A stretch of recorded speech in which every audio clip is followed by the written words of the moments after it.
género de conocimiento, las cosas se representan bajo una idea de conexión con el todo, es decir, bajo la concepción de lo que se llamó un monismo substancial. Conociendo las causas, podemos entender de cada cosa, encontraremos una causa común que va a unificar el todo, y esta será la substancia. Es importante precisar que Spinoza no diseña ningún género de conocimiento, no desdeña ningún género de conocimiento, sino que digamos que va a advertir que la idea inadecuada es solo una parte de la idea adecuada. La falsedad consiste en no conocer la verdad de una idea en su plenitud. Por eso, conforme se va avanzando en los grados del conocimiento, el intelecto incorpora al segundo grado lo que le sirve del primero, y al tercero lo que le sirve del segundo. La carencia o la imperfección de las ideas que se gestan en el primero y el segundo género deben entenderse solo como una privación de conocimiento. O sea, hablamos de un solo conocimiento, digamos, partido en tres momentos. Bien, me parece aquí que se debe entender que el progreso que busca Spinoza para el alma, que el alma es igual a la razón en Spinoza, es obtener más potencia, es decir, darle más potencialidad a la razón o al alma para que conozca de manera verdadera, y para esto, bueno, las reglas le ayudan a distinguir, las reglas del método le ayudan a distinguir entre la idea verdadera y la que no lo es. Estas ideas verdaderas solamente pueden ser fruto del entendimiento, no de la imaginación, no de lo sensorial. Es decir, y así va a distinguir estas ideas del entendimiento de aquellas percepciones erróneas del primer género. Spinoza utiliza el término percepciones erróneas para referirse a las ideas falsas.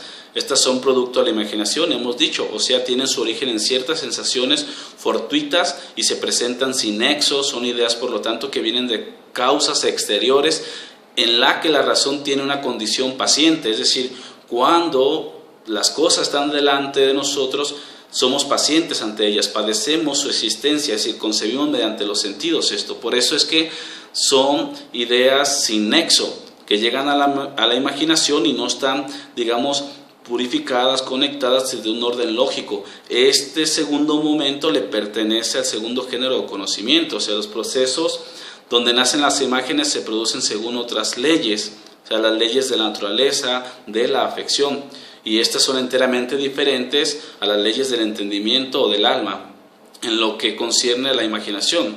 Es decir, el alma, en lo que concierne a la imaginación, el alma es pasiva, precisamente porque no es causa de esas ideas, sino receptora de tales imágenes. Es decir, el entendimiento no causa la idea de algo, o sea, más bien recibe la idea de la existencia de algo. Pero para purificar este error, digamos, de este primer momento de la imaginación, precisamente están las reglas del método con que se puede llegar a una función activa. ¿Qué es una función activa? Pues son las ideas que el entendimiento va a generar a partir de esta primera.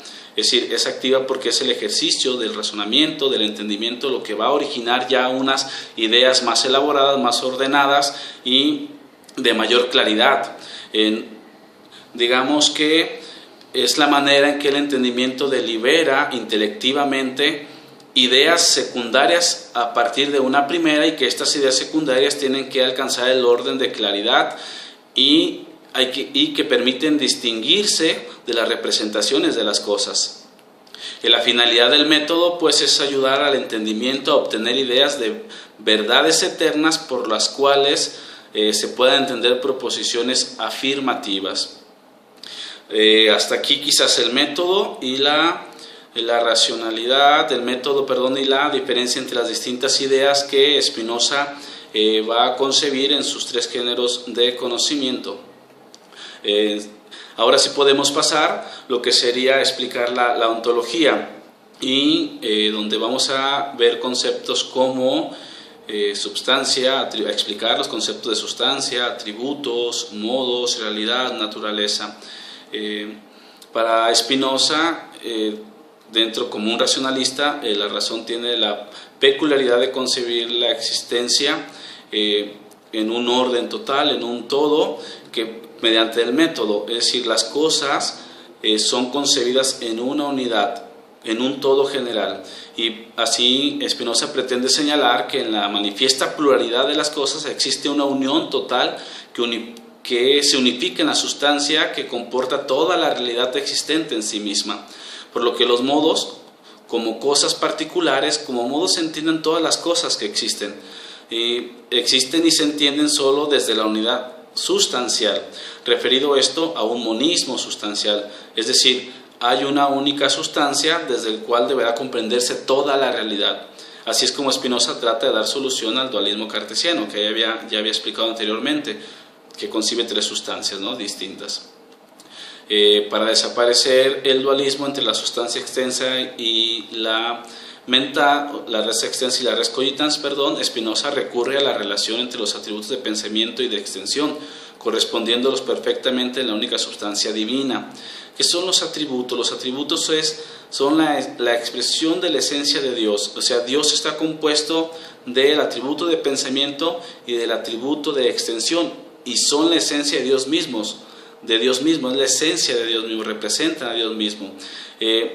Reducido el pensamiento y la extensión a un solo principio sustancial, el problema desaparece y se convierte en un problema por la justificación de la unión de todas las cosas bajo una perspectiva de una sola conexión sustancial. El camino para Spinoza fue negar la pluralidad de las sustancias, presentando cómo la sustancia absorbe la existencia de todos los seres, en tanto que la existencia de todas las cosas solo es posible si se hallan contenidas en la existencia de la sustancia divina. El monismo se justifica por la propiedad infinita de la sustancia que todo la abarca. El proceso de demostración, según Spinoza, sería que dos sustancias no pueden concebirse porque por su propiedad, dada la definición que Spinoza da de la sustancia, se deduce que ésta es infinita, y entonces si se concibiera dos o más sustancias, una limitaría a la otra y en consecuencia no podrían coexistir como sustancias infinitas. En todo caso, si fuera así, habría dos dioses, y eso parece un absurdo al entendimiento. Y puesto que toda sustancia por definición es causa de sí, entonces el pensamiento y la extensión concebidas como sustancias tendrían que ser también causa de sí. Pero resulta que tanto el entendimiento como la extensión se deben a la sustancia. Por consiguiente, no existe sino una sustancia única, infinita e indivisible, que es Dios, que en cuanto sustancia, todos los modos o cosas que no son, sino expresión del atributo de pensamiento y extensión. Entonces, los atributos de pensamiento y extensión son infinitos porque pertenecen a la esencia de Dios, pero en las cosas que también participan de este pensamiento y de esta extensión, las cosas como modos son finitos y se hallan absorbidos dentro de la unidad sustancial de los atributos infinitos de Dios. Por la propiedad que tiene la sustancia de ser infinita, se entiende que una sustancia no puede ser producida por otra sustancia, pues se limitaría a sí misma. Entonces no puede haber en la naturaleza dos sustancias, hemos dicho, dos sustancias iguales.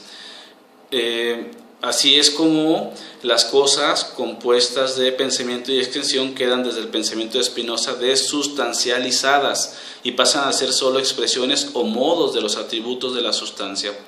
La consecuencia final es que desde el monismo sustancial todo está en la sustancia y nada puede existir ni concebirse sino existiendo en esta.